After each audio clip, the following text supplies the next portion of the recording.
Olá meus amigos, sejam todos muito bem-vindos ao canal Politizando. Eu sou o William Jacob e nesse vídeo vou trazer os dados de uma pesquisa que foi feita no estado do Rio de Janeiro, que ouviu eleitores sobre qual seria o voto deles para presidente, governador e senador se as eleições fossem hoje. Eu vou trazer tudo isso, mas antes eu quero pedir a sua ajuda para que se inscreva aqui no canal, ativa aí o sininho das notificações.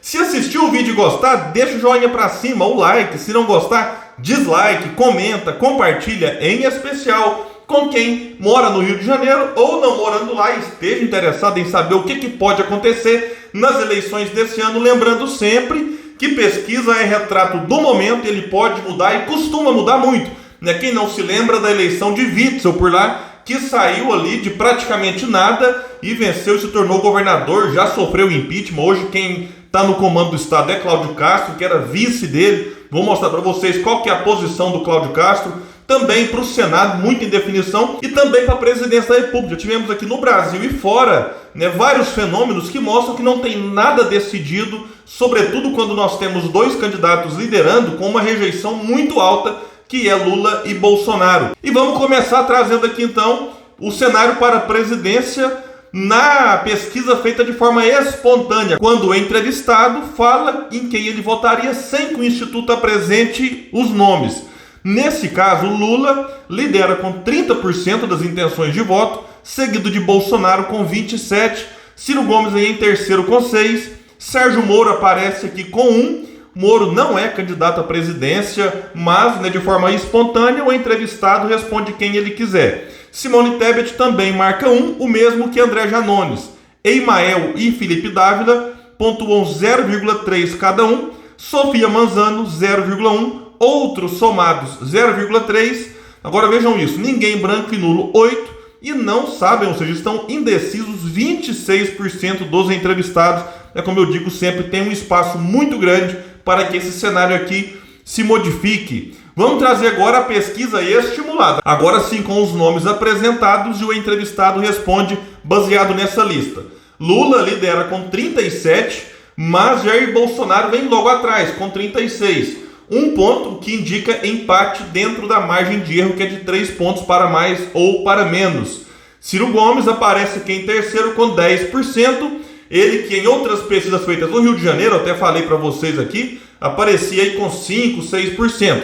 Resta saber se foi realmente um crescimento do Ciro ou se simplesmente é uma diferença de metodologia. Mas aqui na Ideia Exame, Ciro aparece com 10 pontos. O mesmo vale para a diferença entre Lula e Bolsonaro. Em outros institutos a diferença é muito maior, então tem que ver se Bolsonaro de fato encostou ou se é uma questão de metodologia. Aí depois nós temos bem atrás de Ciro Gomes, Janones, 2 pontos, Simone Tebet também 2, Sofia Manzano 1, Vera Lúcia, ela marca aqui 0,4, o Emael também 0,4, Felipe Dávila e Pablo Marçal 0,3 cada, Luciano Bivar 0,1, ninguém branco e nulo 5, 7% de indecisos. E vamos ver agora como que está o cenário para o governo do estado na pesquisa espontânea. Cláudio Castro, que é do PL, partido de Bolsonaro, aparece com 18%, Marcelo Freixo, que está no PSB, que é o candidato de Lula por lá, aparece em segundo com 13%, Marcelo Crivella,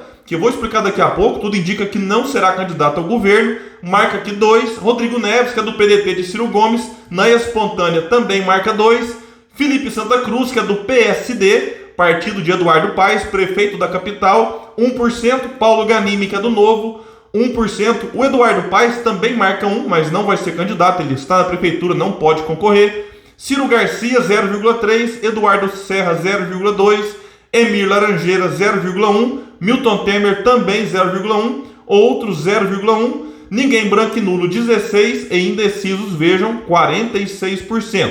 Agora, na pesquisa estimulada, com o nome de Marcelo Crivella, que está falando aí que prefere o Senado, e o partido dele, Republicanos, quer que o Crivella concorra para deputado federal, porque ele teria uma vida mais tranquila, seria eleito e com uma votação expressiva conseguiria ajudar a legenda a eleger outros nomes da chapa do Republicanos. Mas ele tem mantido uma preferência, pelo que eu pesquisei, para o Senado.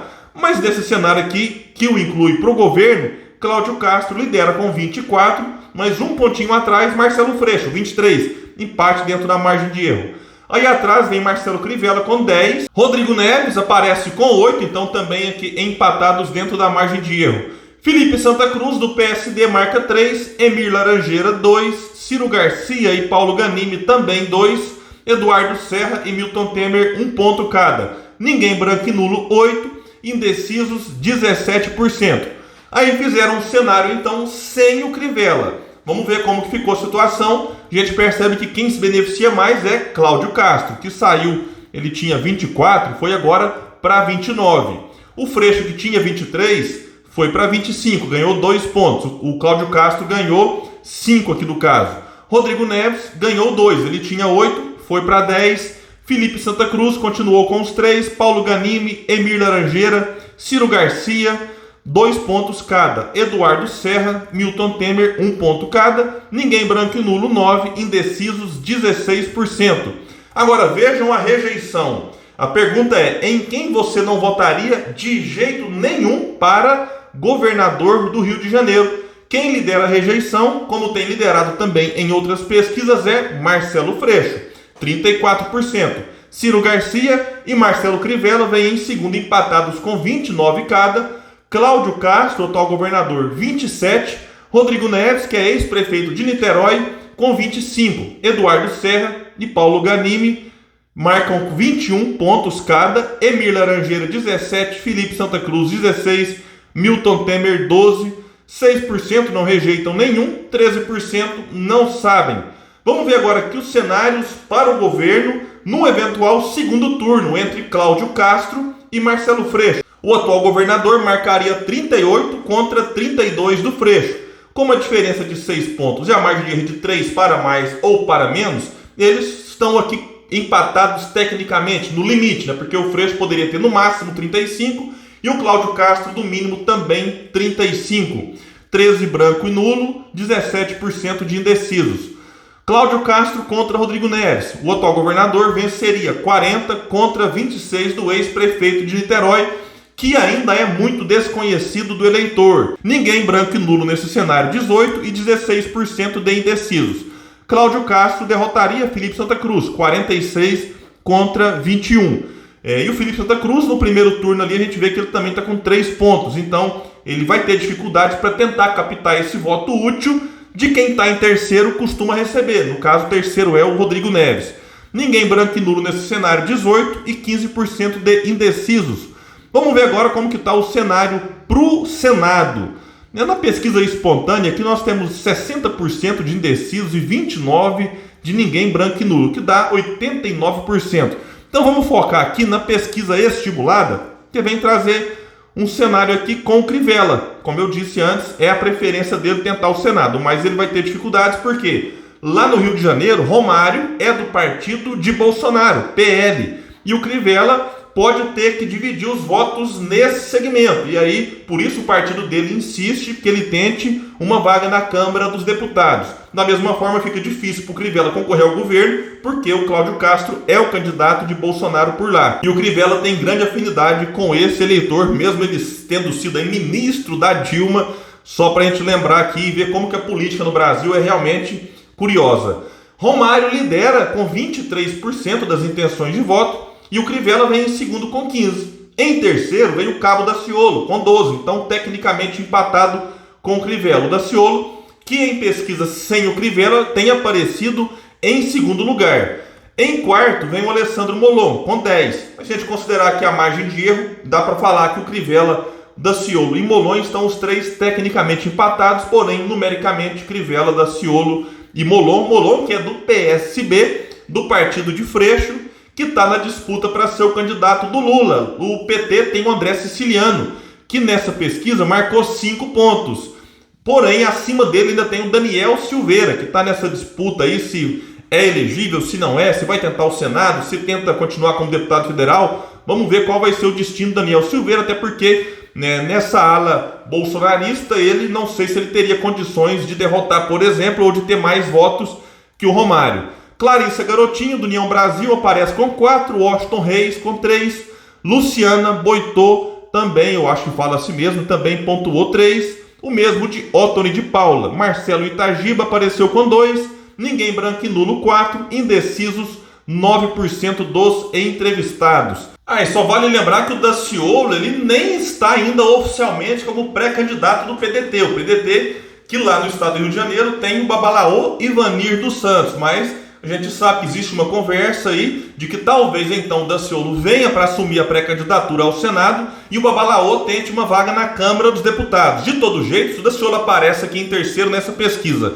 e em segundo em outras, sem nem fazer campanha como pré-candidato, ele que está viajando ao Brasil, foi para São Paulo, veio para Minas, falando veio porque eu sou aqui de Uberlândia, Minas Gerais.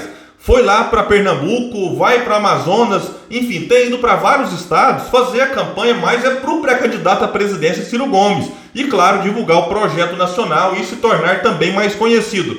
Então muita gente aposta que quando o Daciolo, se de fato for colocado como pré-candidato ao Senado e começar a rodar mais no Rio de Janeiro e se tornar mais conhecido, então muita gente acredita que ele pode crescer ainda mais nas pesquisas. E o Romário, que é o atual senador, aparecendo aqui só com 25%, mostra que talvez a população do Rio não esteja tão satisfeita assim com o trabalho que ele vem desenvolvendo no Senado, já que em outros estados, candidatos ao Senado têm aí aparecido com uma vantagem bem maior. Vamos ver como que fica o cenário lá no Rio de Janeiro e qualquer novidade que seja de fato importante eu trago para vocês aqui no canal Politizando, um espaço que luta por um Brasil melhor. Valeu, pessoal, e até mais!